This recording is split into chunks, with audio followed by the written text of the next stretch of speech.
And now, I was officially a bounty hunter.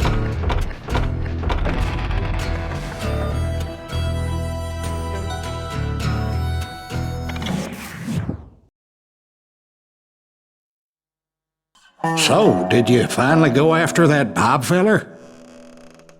Well, I heard word he was in Kansas with John Wesley Hardin. So that's where I went.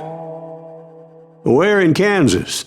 Abilene. Why do you ask, Ben? No reason. Was Hardin as fast as Ringo? Ringo was fast, but John Wesley was as fast as the devil himself.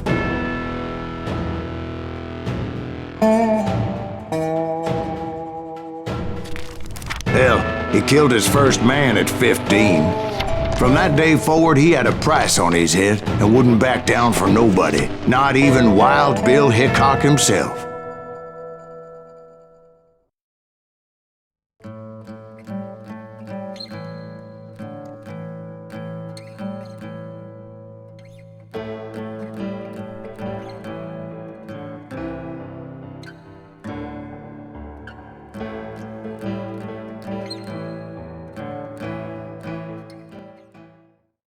I dodged death many a time, and that night in Abilene was so different.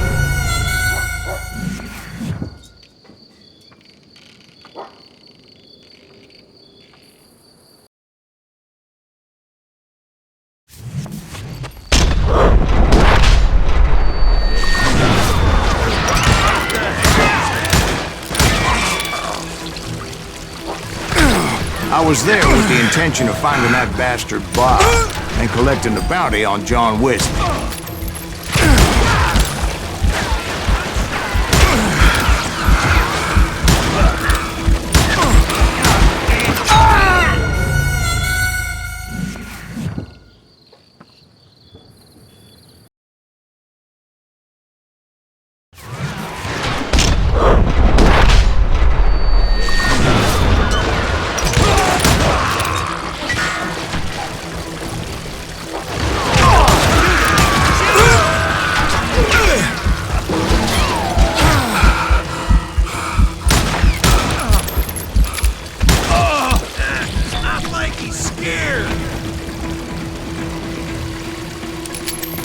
Watch where you shoot!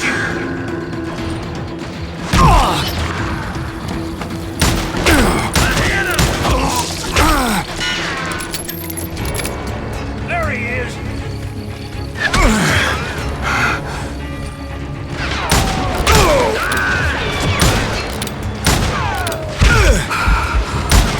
God damn him!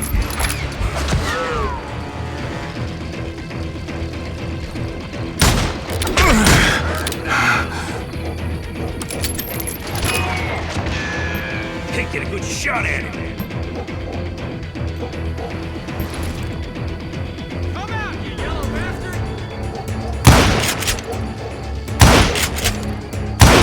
Shoot him!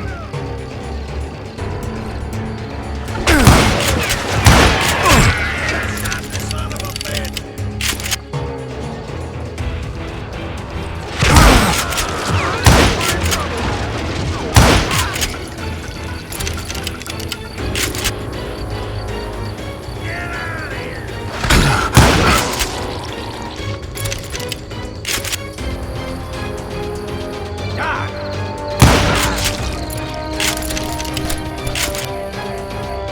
I thought the Texas Rangers got Hardin. Yeah, that's what they want you to believe. It was cold in a witch's tit and a brass bra that night as I fought my way past his loyal compadres to the very same saloon we're sitting in today.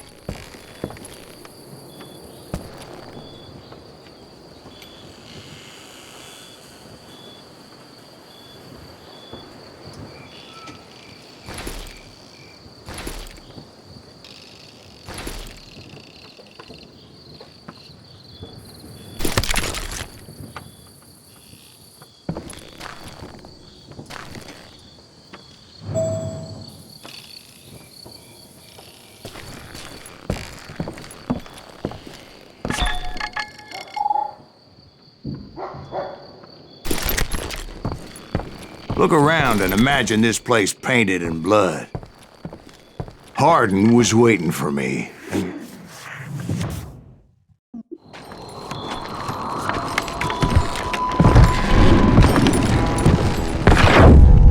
Wait, I'm jumping the gun here. Let me back up and give you some background on this sumbitch. He deserves that much. Don't you think so, Ben? John Wesley Hardin was a killer. By the end, he confessed to taking the lives of 42 men. Fathers and husbands, brothers and sons, men with families who cared about them. He was a bona fide folk hero by then, and had amassed a gang of armed miscreants and other assorted thugs.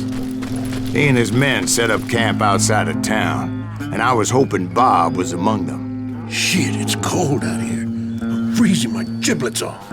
Ain't right, we gotta stay out here keeping watch like this. Ain't nobody stupid enough to go after Hardin anyway. Better 3 hours early than a minute too late.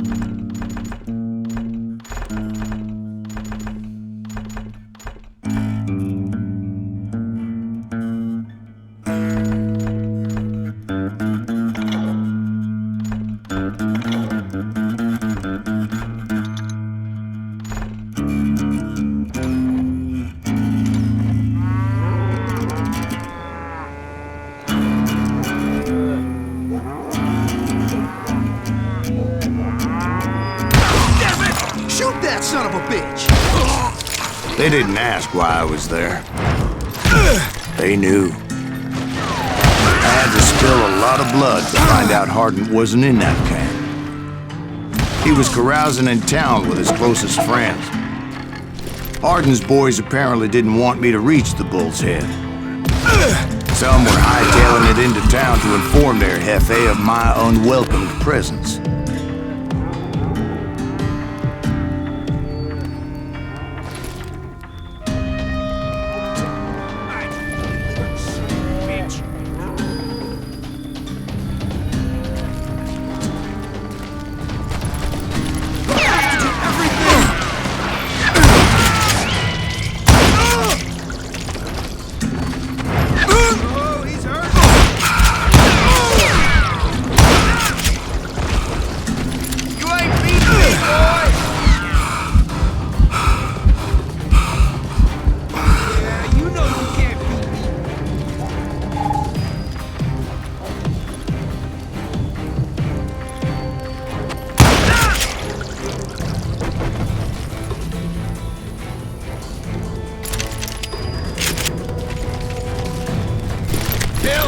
Someone's coming for him! Stop that sumbitch! Let the boys know we got another law dog. That's right. Run!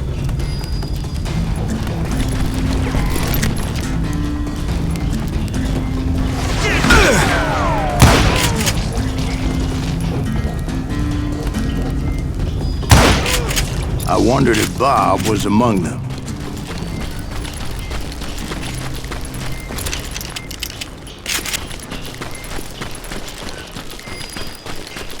And I steeled myself for the fight ahead. For as good as I was, deep down I wondered if John Wesley wasn't just a little bit better. Before I could test my mettle against Hardin, however, I would first need to dispatch his cadre of hired killers.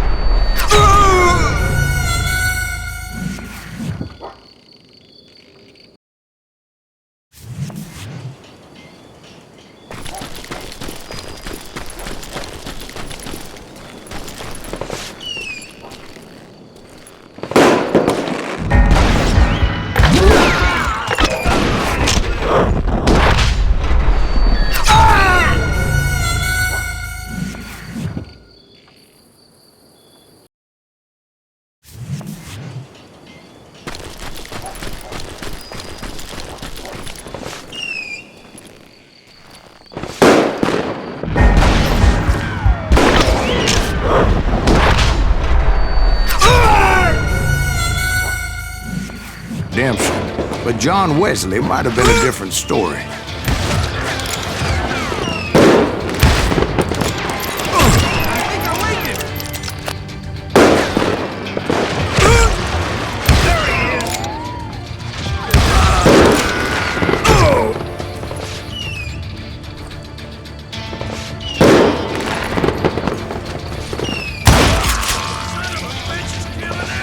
I didn't learn until later that that night was in fact his birthday celebration.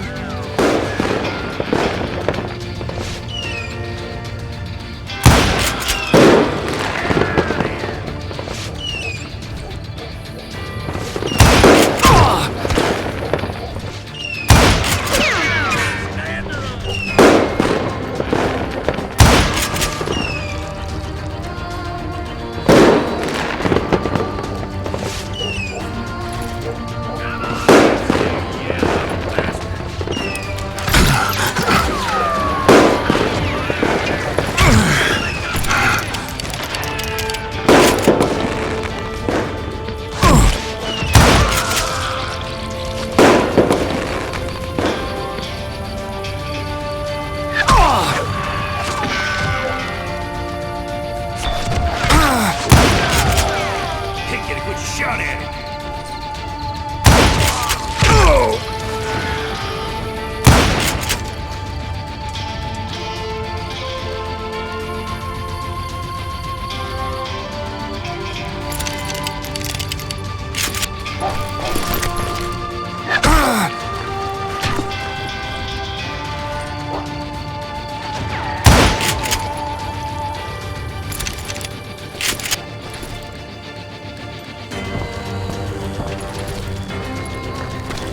You ain't shit!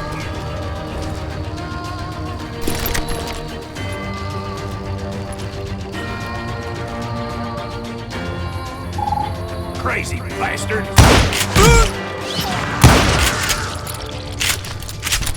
I think I already mentioned that I found Hardin in this very saloon.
You can't beat me.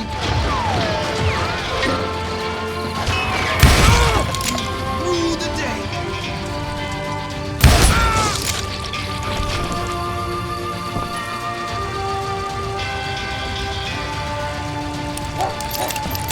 I'm gonna shoot you dead.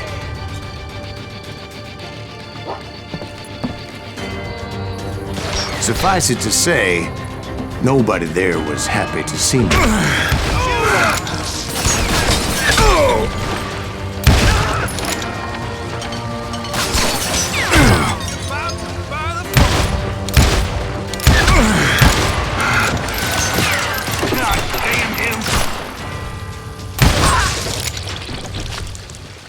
Get out of here, you coward!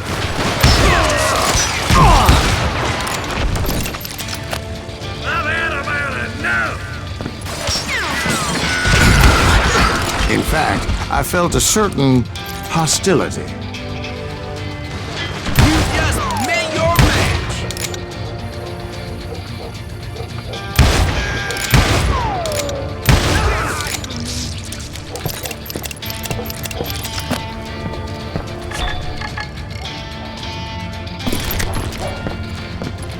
I can kill you with either hand! I was disappointed that neither Bob nor John Wesley were among the dead. But that was short-lived, as a moment later I was facing down the fastest gun in the West.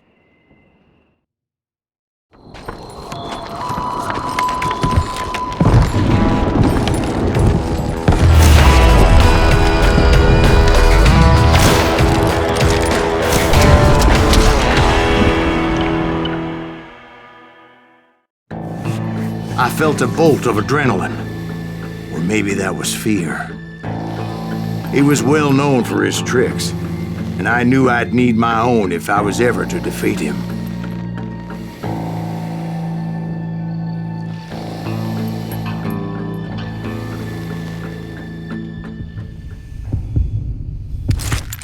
Oh! No, wait! He didn't hit me then.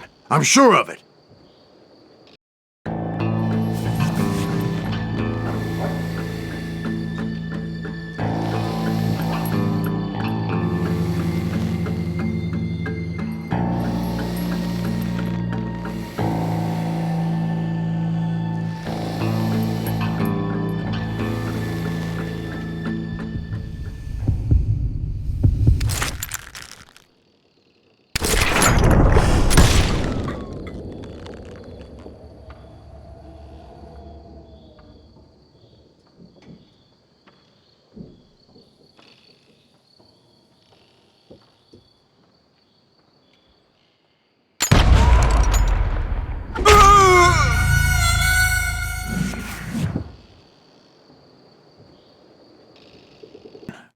Years later, after he was free, some restless Avenger took his life. Shot him in the back at a saloon just like this one. Anybody up for another beer? Ben?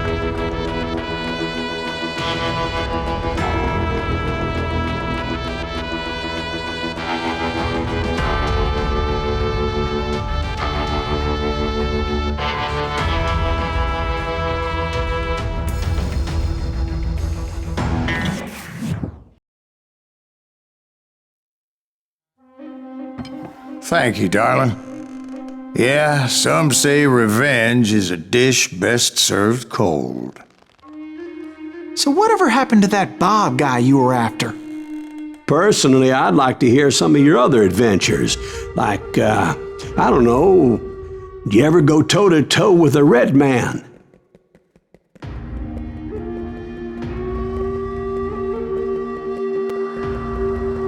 Yes, I did, Ben. I remember once I was after this renegade Apache, Grey Wolf. Strangely enough, revenge was also his primary motivation.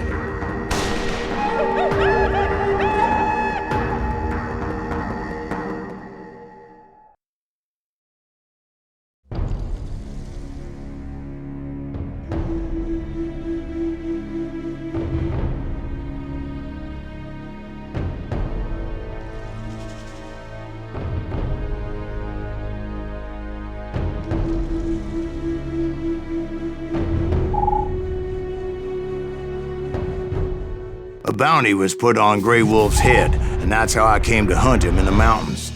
Mountains so high they tickled the nether regions of heaven.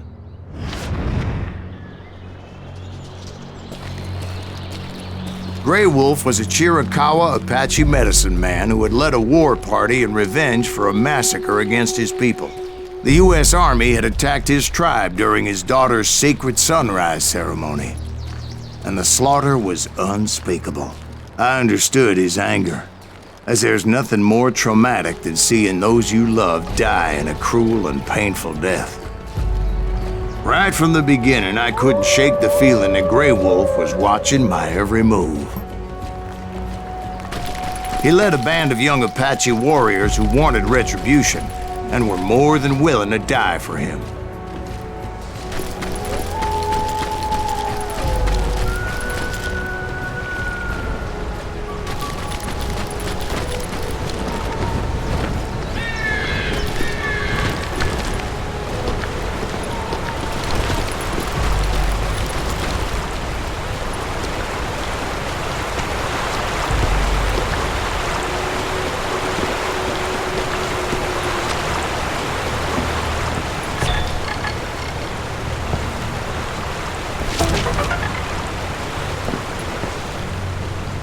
They saw me before I saw them. And it crossed my mind that maybe this wasn't such a good idea. But now that the shooting had started, there was no backing down.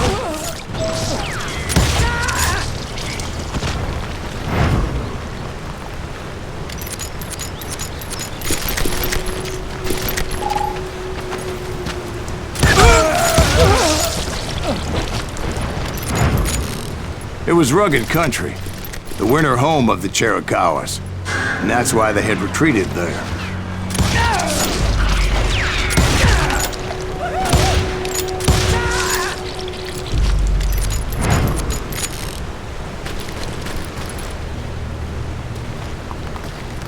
I admit to having some regrets about going after them the way I did. But then again, I got a lot of them.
Did you find Grey Wolf?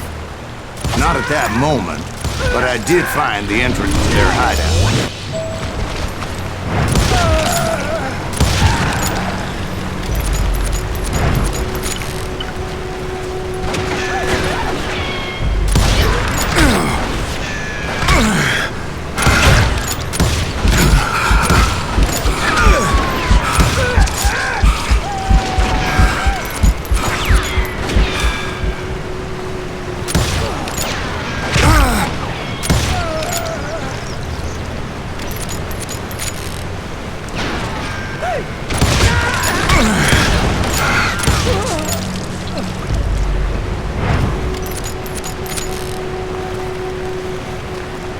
A deep crevice that led to a deeper cave. Don't tell me you're in there. Yeah, but it's not out of bravery so much as pure, angry cussedness.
See, back then, I had a stubborn streak a mile wide, and I wasn't about to back down.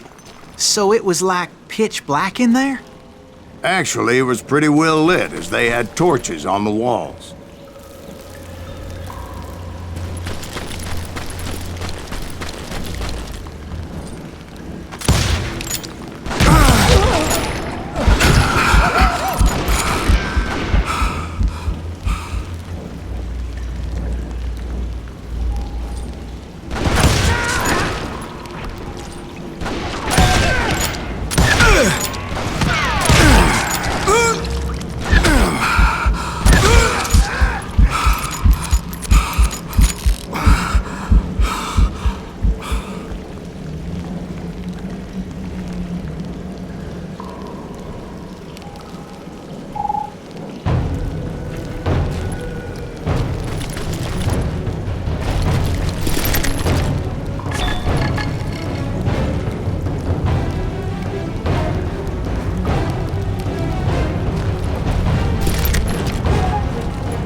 How big was this cave?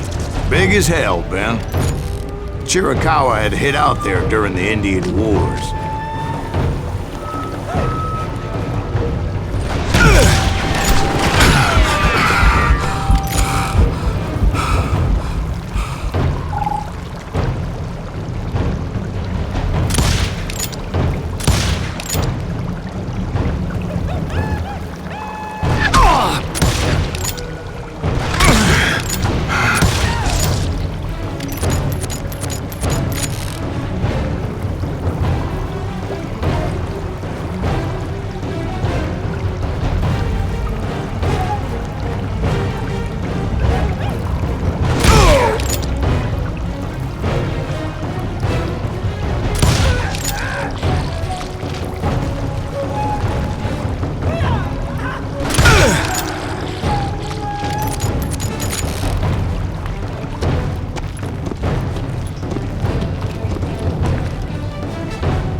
They thought it was haunted with the ghosts of those murdered by the horse soldiers. The cave was haunted with dead Indian ghosts?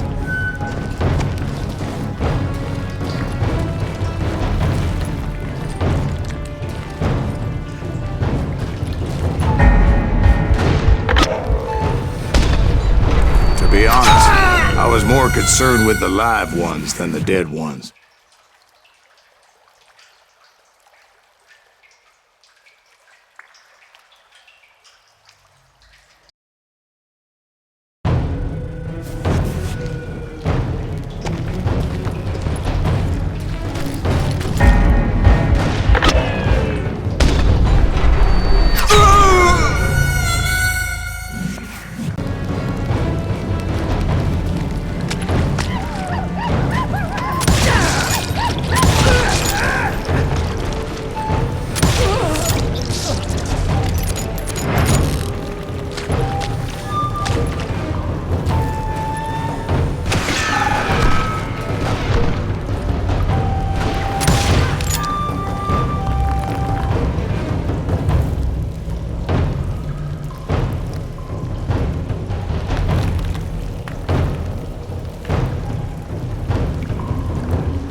How come you know so much about engines? A few years back, I was married to two Mescalero women. At the same time? Yeah, they were sisters. Polygyny is traditional among the Mescalero. So what happened? Oh, I had to get out of there. Those girls never shut up. Both of them nagging at me all the time. Drove me half crazy. Haven't seen them since. No, I mean, what happened with Grey Wolf? Oh, well, I pursued him into the Cave of Death.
I came upon this flooded grotto, and that's when I saw him. He came to me unarmed and unafraid. His voice echoed in the shadows. and I sensed he meant me no harm. You carry great darkness in your heart, and if you do not release it, it will claim your soul. The sound of his voice put some kind of ancient Indian spell on me. As his story unfolded in my mind, you will come to this place again and kill many more men, and the darkness will grow until it consumes everything that you are. The soul would have no rainbow if the eye had no tears. He said I was a great warrior, a coyote man, unequaled by any other pale-faced warrior, or something like that. The snakes will bite shadows of your past until a venom poisons your heart, and an echo of the song of the dead summons the spirits deep from within the mountains.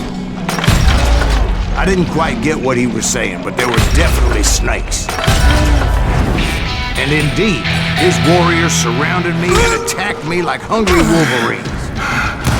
They couldn't stop me, though, and Grey Wolf wasn't in the mood for idle talk.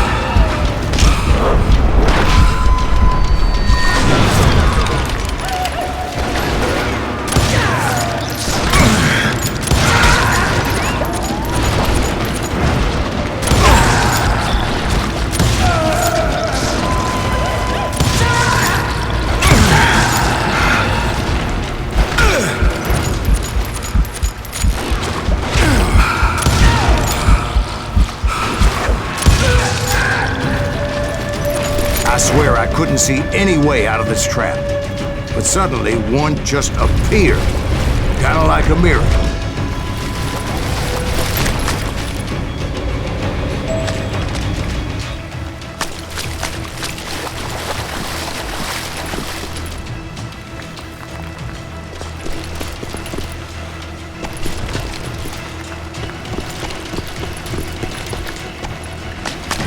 I felt like I would be lost in that damn cave forever.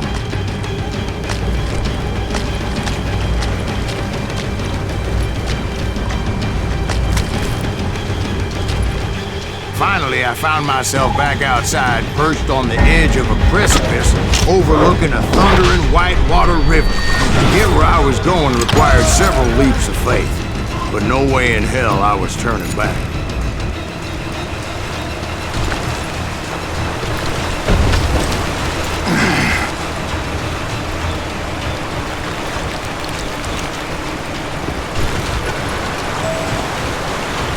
I chased after him, determined to make him explain the meaning of all that mumbo-jumbo. Mumbo-jumbo is right. Are you making this all up as you go? A few details may be fuzzy, brother, but I am relating exactly what happened to me.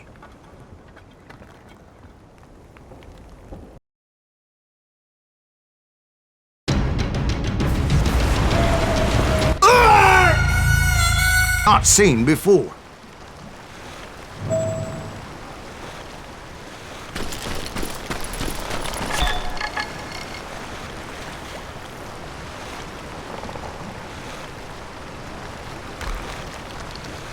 I followed it as I desperately needed to find out what Grey Wolf was trying to tell me.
But it was like that son of a bitch disappeared into thin air.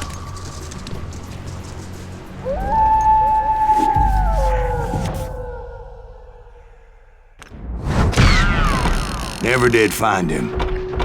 And never did collect my goddamn bounty.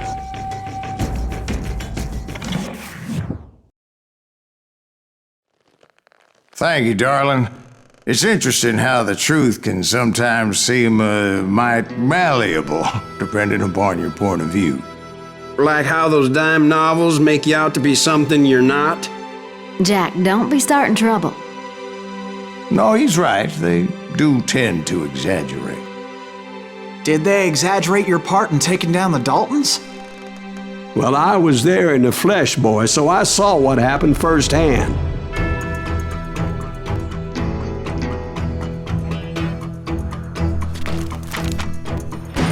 Those Daltons were lawmen once, before they all went bad, robbing banks and trains clear across the territory. Until Coffeeville, of course. I was one of the citizens who took up arms that day. Fighting on the side of the right? I did my best, sir. We all did.